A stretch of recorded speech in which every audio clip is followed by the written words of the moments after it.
Sampai ketemu lagi dengan TMD Info, channel yang mengedukasi isu-isu strategis di bidang perdagangan, industri, investasi, dan ekonomi di Indonesia.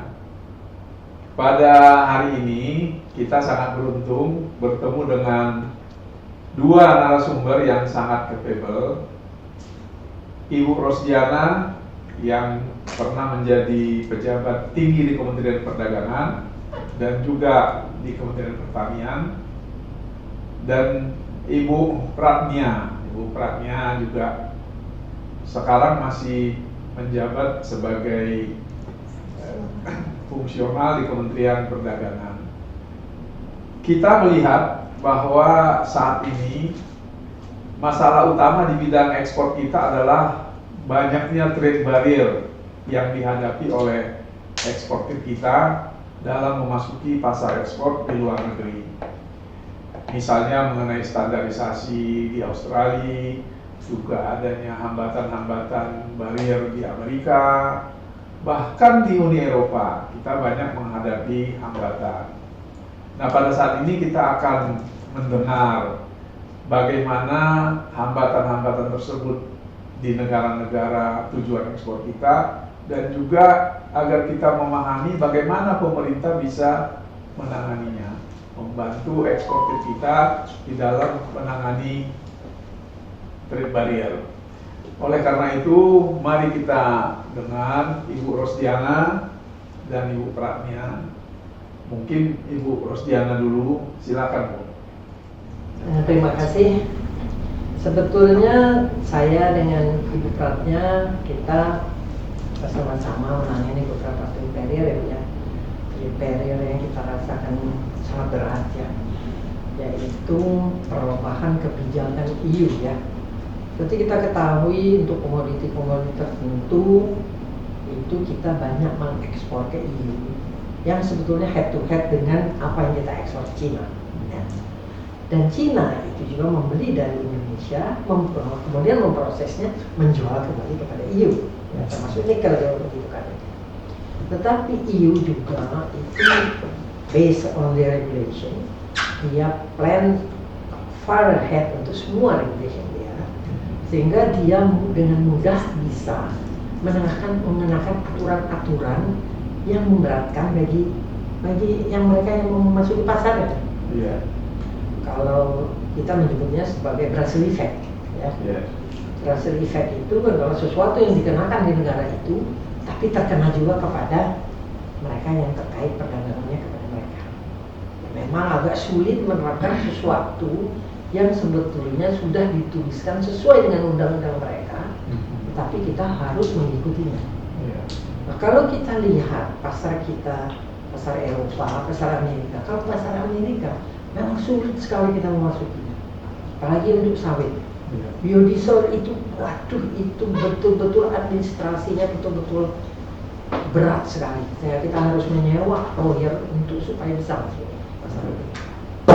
Kemudian pasar yang kita gantungi selama ini untuk beberapa komoditi, kalau sawit itu kita sangat menggantungi pasar India, Pakistan, dan Cina.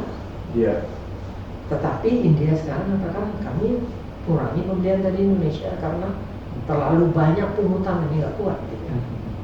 Nah, saya pernah melakukan survei 2 minggu saya di pasar Cina, didampingi oleh 18 pengusaha besar, dan di situ kita kelihatan bahwa pasar Cina sebetulnya dikuasai oleh perusahaan di Indonesia. Oh iya. Jadi dia bilang kami hanya menurut saja apabila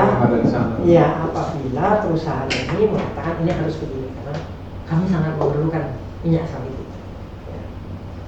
Tapi pasar Eropa yang sekarang ini bukan sawit saja, malahan belakangan ini mereka mengenakan juga kepada kopi, kakao, kayu, kemudian karet, dan apa, yaitu peraturan deforestasi, bahwa tidak boleh melakukan deforestasi, tidak boleh menanam di lahan yang deforestasi. Itu yang menjadi hambatan paling besar bagi kita, karena definisi kita kan beda dengan mereka. betul. Iya. Definisi inilah yang susah kalau kita kawasan hutan itu tidak boleh ditanami, Iya. lalu tidak tertanam. Baik, terima kasih Bu Rustiana. Ya. Coba kita lihat sekarang dari Kementerian Perdagangan, kira-kira Ibu Pratnya apa saja yang bisa dilakukan oleh pemerintah untuk membantu eksportir kita dalam rangka memasuki pasar luar negeri, padahal banyak trade barrier yang kita hadapi. Ya, baik Pak Pos. Jadi mungkin kalau tadi Ibu Ros bicara di tataran implementasinya Pak, saya balik ke filosofinya dulu atau teorinya dulu. Kalau kita bicara trade barrier, itu selalu ada hambatan yang namanya tarif, ya kan Pak, dan non tarif. Ya. Hambatan tarif itu relatif lebih mudah di-tackle, di-handle, karena dia itu transparan. Ada dalam buku tarif, ada modus atau mekanisme penurunan tarif setiap komoditi, setiap negara yang disepakati dalam WTO. So it's transparan, dan kalau misalnya berubah setiap 4 tahun sekali itu harus dinotifikasi WTO. Tapi yang marak sekarang hambatan di dunia ini adalah hambatan perdagangan non tarif. Karena tarif sudah rendah ya, sesuai Sangat dengan rendah, WTO. sudah harus terus menurun 0-5% begitu Pak untuk negara maju. Untuk negara berkembang masih bisa reservasi produk-produk sensitifnya seperti itu. Tapi kalau hambatan non tarif itu lebih kuat sekarang dan lebih sulit lagi dihandle atau ditangani. Karena apa? Karena itu di backup oleh regulasi pemerintah. Selalu di backup oleh regulasi pemerintah sampai ke implementing regulation, sampai ke aturan jumlah teknisnya dan lain sebagainya, dan itu relatif lebih lama, panjang untuk mengatasinya. Juga mereka tuh kalau mau merubah suka-suka hati mereka seperti itu. Jadi nggak transparan, nggak ada mekanisme transparan seperti itu. Jadi kita tuh kalau menghadapi hambatan non tarif tadi, kalau kita lihat rankingnya di peringkat dunia WTO, yang nomor 1 paling sering digunakan adalah instrumen yang namanya SPS, Sanitary and Phytosanitary, karena itu terkait dengan makanan, dengan residu-residu pestisida seperti itu yang membahayakan bukan hanya kesehatan manusia, tapi juga hewan, bahkan tanaman. Nomor 2 yang paling populer TBT, yang tadi disebut oleh Bu Ros tadi, itu terkait dengan standar, lingkungan dan lain sebagainya. Nomor 3, trade remedies. Trade remedies itu dumping, tuduhan subsidi, safeguard seperti itu. Dan itu sekarang variasinya tuh udah macam-macam Pak, udah makin canggih. Misalnya dalam konteks persaingan perang dagang Amerika China, itu sekarang barang-barang yang berasal dari China tapi diekspor oleh katakanlah Indonesia. Jadi ini investasi China masuk ke Indonesia, masuk ke Amerika, investigasi Pak. Investigasinya karena si China udah dituduh subsidi, udah dituduh dumping, nanti Indonesia juga kena tuduhan yang sama, besarannya sama, tambah lagi nanti ada yang namanya bea masuk circumvention. Karena China yang seharusnya masuk ke Amerika Serikat kena bea masuk anti dumping dan bea masuk anti subsidi, begitu lewat Indonesia, Indonesia mengekspor ke Amerika tidak ada biaya, nggak kena penalti, dikenakan bea tambahan. Seperti itu. Dan jadi ini ada unsur geopolitisnya juga sekarang Pak. Geopolitik juga bermain, jadi sebetulnya kita tuh juga harus hati-hati kalau kita menerima investasi, harus selektif juga. Pada dasarnya sebenarnya kita mengetahui persoalan yang kita hadapi, yang dihadapi oleh eksportir di luar negeri. Hanya apa yang sudah kita lakukan, mengedukasi eksportir atau melakukan berbagai lobby-lobby kepada negara-negara tujuan ekspor agar bisa melonggarkan peraturan mereka khusus bagi Indonesia misalnya. Gimana Bu Ros? Tapi ini sekarang Pak, seperti yang katakan Ibu Pratnya tadi, sebetulnya sekarang kaitan antara environment dengan trade ini sangat kuat. Jadi environment menghambat trade, trade menghambat environment. Ini yang menjadi masalah, itu didiskusikan banyak literatur, termasuk Harvard, Oxford, semua mendiskusikan itu. Kenapa deforestasi? Kenapa penggunaan biodiesel yang sebetulnya adalah lingkungan, masalah lingkungan kok dijadikan hambatan perdagangan? Nah, mereka mencari legalitas behind it, itu agak susah. Mereka mengatakan itu harusnya terpisah. Tapi orang-orang Eropa mengatakan kalau perdagangan itu bisa saja merusak lingkungan. Jadi kaitan antara lingkungan dan perdagangan itu sangat kuat. Dan kita ini tuduhannya terhadap lingkungan sangat besar. Ya, ya. Sebenarnya kan Indonesia bisa punya beberapa alternatif untuk menghadapi trade barrier di negara lain dengan melakukan resiprokal. Jadi Indonesia melakukan trade barrier yang sama atau trade barrier yang berbeda untuk menahan ekspor dari negara lain. Apakah ini sudah dalam pemikiran dari para ahli di kita atau Kementerian Perdagangan, bagaimana? Kita pernah ya Bu ya diskusi mengenai itu. Ya. Kita bisa saja mengenakan, tapi kan impor kita ke mereka, ekspor kita ke mereka lebih besar daripada impor mereka ke kita kan. Satu-satunya kita bisa kenakan paling apa? Minuman keras, daging, Alasan agama, ya religi. Iya. sedangkan daging sendiri saja. Chicken leg dulu pernah. Dulu pernah.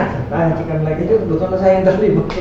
Sekarang saja Amerika mengatakan barang-barang yang masuk ke Indonesia kami tidak mau, bebas tidak mau dikenakan Bebas, Pak. halal sertifikat. Chicken leg, ya. Coba bagaimana? Jadi Berarti memang lebih sulit ya melakukan reciprocal action bagi Indonesia karena memang ekspornya Indonesia lebih besar daripada impor kita. iya, iya betul Pak. Iya. Ya, kita paling-paling balik minuman keras lagi ya Bu. Iya. Iya. Dan Baik. tadi Bapak menanyakan mengenai apa yang dilakukan pemerintah ya Pak ya. Tadi Iya. belum terjawab ya Pak ya. Iya. Itu kita titipkan sebetulnya pada saat misalnya Presiden RI 1 ketemu dengan kepala negara, Menteri ketemu dengan mitranya, selalu kita sisipkan agenda apa itu Pak? Agenda Ya. trade barriers, Trade permasalahan barrier. isu yang kita punya. Tapi seringkali juga karena kebijakan yang lain-lain, pertimbangan macam-macam itu tidak disuarakan juga gitu, kadang-kadang begitu. Tapi kami dari tingkat pelaksana selalu menyisipkan itu agenda-agenda isu-isu kita yang perlu kita address di tingkat yang lebih tinggi, bukan Ya. hanya di tingkat pelaksana saja. Sebetulnya Bu Pratnya ingat nggak kita waktu masalah biodiesel? Iya. Waktu itu Jokowi mau ke Eropa. Usul saya waktu itu, ini laporan kita di Kemlu, waktu itu apa? Air Asia kan mau beli Iya. berapa ratus pesawat. Banyak pesawat ya. Saya bilang bisa nggak disisihkan dengan Kemlu bahwa kita tidak mau membeli pesawat itu sebelum biodiesel ini dibebaskan masuk Eropa. Iya. Tapi juga nggak diinginkan. Padahal itu sebetulnya kuat sekali. Gitu. Betul, betul. Lion Air juga dulu beli. Ya, Air Dari- Asia Lion Air Boeing, yang paling besar. Boeing, mana? Boeing, ya, Boeing. dari Amerika. Iya, betul. Sebenarnya kalau kita katakan kita gagalkan semua kontrak itu, Iya. terkecuali biodiesel, jangan dihambat ke Eropa. Jadi memang di dalam negosiasi itu kan harus seimbang berdirinya kan. Iya. Nah, kita kebetulan berada pada posisi yang lebih lemah. Tetapi dengan doa mungkin bisa kita. Tapi Pak, sebetulnya ya, seperti negosiasi kita dengan Amerika yang kemarin, apakah ada negosiator? Saya nggak lihat ada negosiator. Tapi hasilnya sangat memuaskan kepentingan Indonesia, terutama tekstil. Baik, terima kasih Bu. Ibu Pratnya dengan Ibu Rostiana yang sudah berkenan hadir Terima di kasih dalam sama-sama. TND Info. Mudah-mudahan suatu saat kami mengundang lagi dan memohon kesediaan Ibu Ros dan Ibu Pratnya di dalam acara TND Info. Terima kasih. Sampai sekian acara diskusi mengenai trade barrier dalam TND Info. Sampai ketemu kembali pada acara berikutnya. Terima kasih.